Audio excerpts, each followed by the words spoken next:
નમસ્કાર મિત્રો, online study 2.0ના daily current અફેરની સિરીઝમાં આપનું હાર્દિક સ્વાગત છે. તો ચાલો વિડીયોની શરૂઆત કરીએ અને જોઈએ આજનો પ્રથમ પ્રશ્ન કે સ્પેન ભારતના કયા શહેરમાં નવું કોન્સ્યુલેટ સ્થાપશે? તો ઓપ્શન આપેલા છે ચેન્નઈ, મુંબઈ, બેંગલુરુ કે હૈદરાબાદ. તો આ પ્રશ્નનો સાચો જવાબ રહેશે ઓપ્શન સી, બેંગલુરુ.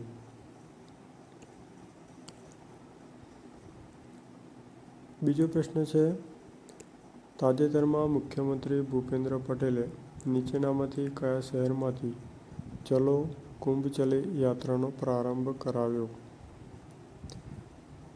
ઓપ્શન આપેલા છે એ અમદાવાદ, બી ગાંધીનગર, સી રાજકોટ કે ડી વડોદરા. તો સાચો જવાબ રહેશે ઓપ્શન બી, ગાંધીનગર. મિત્રો, જે આ પહેલ છે તે જીએસઆરટીસીની મદદથી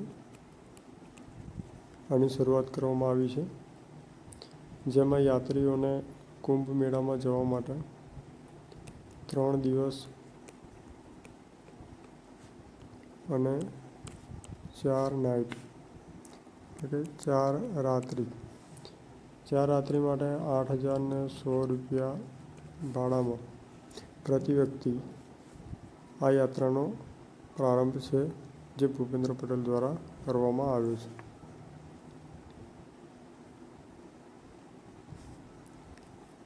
આગળનો પ્રશ્ન છે તાજેતરમાં નીચેનામાંથી કયા શહેરમાં નવનિર્મિત ઓક્સિજન પાર્કનું લોકાર્પણ કરાયું છે? તો સાચો જવાબ રહેશે ઓપ્શન એ, અમદાવાદ. ચોથો પ્રશ્ન છે તાજેતરમાં મુખ્યમંત્રી ભૂપેન્દ્ર પટેલે કયા શહેરથી ખેલ મહાકુંભ 3.0નું ઉદ્ઘાટન કર્યું હતું? ઓપ્શન આપેલા છે વડોદરા, રાજકોટ, અમદાવાદ કે ભાવનગર. સાચો જવાબ રહેશે ઓપ્શન બી, રાજકોટ. આગળ પ્રશ્ન છે તાજેતરમાં નીચેનામાંથી શાસ્ત્રીય નૃત્ય પર્વ ઉત્તરાધ મહોત્સવ ક્યાં યોજાયો હતો? ઓપ્શન આપેલા છે વડનગર, ગાંધીનગર, વડોદરા કે મોઢેરા. તો સાચો જવાબ રહેશે ઓપ્શન ડી, મોઢેરા.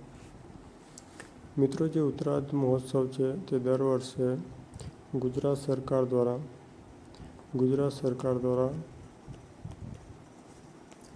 સરકાર દ્વારા મોઢેરાનું જે સૂર્ય મંદિર છે, સૂર્ય મંદિર ખાતે ઉજવવામાં આવે છે, જેની શરૂઆત રાજ્ય સરકારે 1992થી કરી હતી.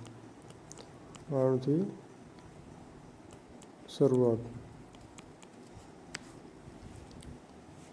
બરાબર છે.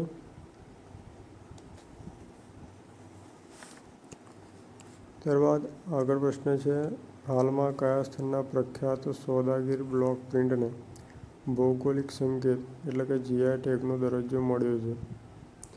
ઓપ્શન આપેલા છે સુરેન્દ્રનગર, ભાવનગર, અમદાવાદ કે ગાંધીનગર. સાચો જવાબ રહેશે ઓપ્શન સી, અમદાવાદ. મિત્રો, જીઆઈ ટેગ એટલે કે જીઆઈ ટેગનું ફૂલ ફોર્મ થશે જિયોગ્રાફિકલ ઇન્ડિકેશન. મિત્રો, જે જીઆઈ ટેગ છે તે સૌપ્રથમ ભારતમાં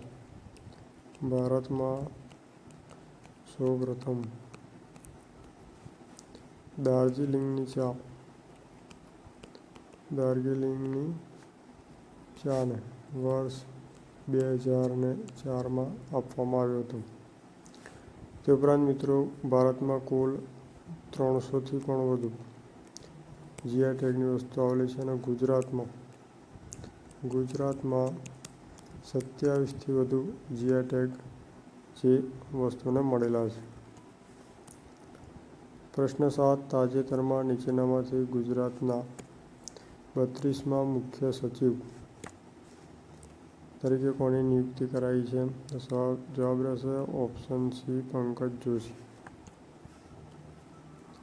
પ્રશ્ન 8 હાલમાં કયા રાજ્યમાં સરહોલું મહોત્સવ ઉજવવામાં આવ્યો છે? તો સાચો જવાબ રહેશે ઓપ્શન ડી ઝારખંડ. મિત્રો, ઝારખંડમાં આ ઉત્સવ ઉજવવામાં આવે છે, જેમાં જે ત્યાંના આદિવાસી સમુદાય છે, આદિવાસી સમુદાય તેના દ્વારા સ્થાનિક જે શરણા ધર્મ છે તેના ભાગરૂપે આ દિવસ ઉજવવામાં આવે છે. અને જે અમાવસ્યા દેખાય એટલે કે અમાસ દેખાવાના 3 દિવસ પછી આ ઉત્સવની ઉજવણી કરવામાં આવે છે, જેને વસંત ઋતુની શરૂઆતનો પણ ઉત્સવ માનવામાં આવે છે. આગળ પ્રશ્ન છે, હાલમાં કોણે વર્ષ 2025 માટે આંતરરાષ્ટ્રીય યોગ દિવસની થીમ જાહેર કરી છે? તો સાચો જવાબ રહેશે ઓપ્શન બી વડાપ્રધાન. મિત્રો, સૌપ્રથમ જે આંતરરાષ્ટ્રીય યોગ દિવસ છે, સૌપ્રથમ આંતરરાષ્ટ્રીય યોગ દિવસ છે તેની 21 જૂન 2015માં ઉજવવામાં આવ્યો હતો,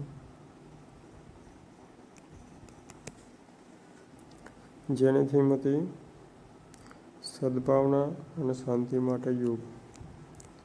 સદ્ભાવના અને શાંતિ માટે યોગ.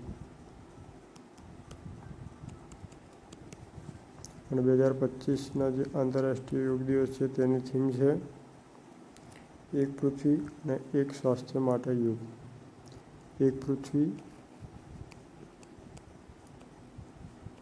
અને એક સ્વાસ્થ્ય માટે યોગ.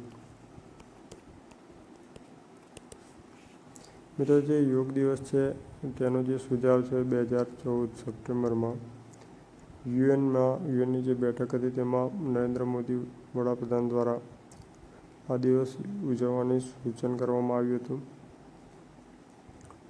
અને 21 જે જૂન છે તેને કેમ પસંદ કરવામાં આવી છે? કારણ કે ઉત્તરી ગોળાર્ધમાં આ દિવસ સૌથી લાંબો હોય છે, જેના કારણે 21 જૂનને આંતરરાષ્ટ્રીય યોગ દિવસ તરીકે પસંદ કરવામાં આવેલો છે.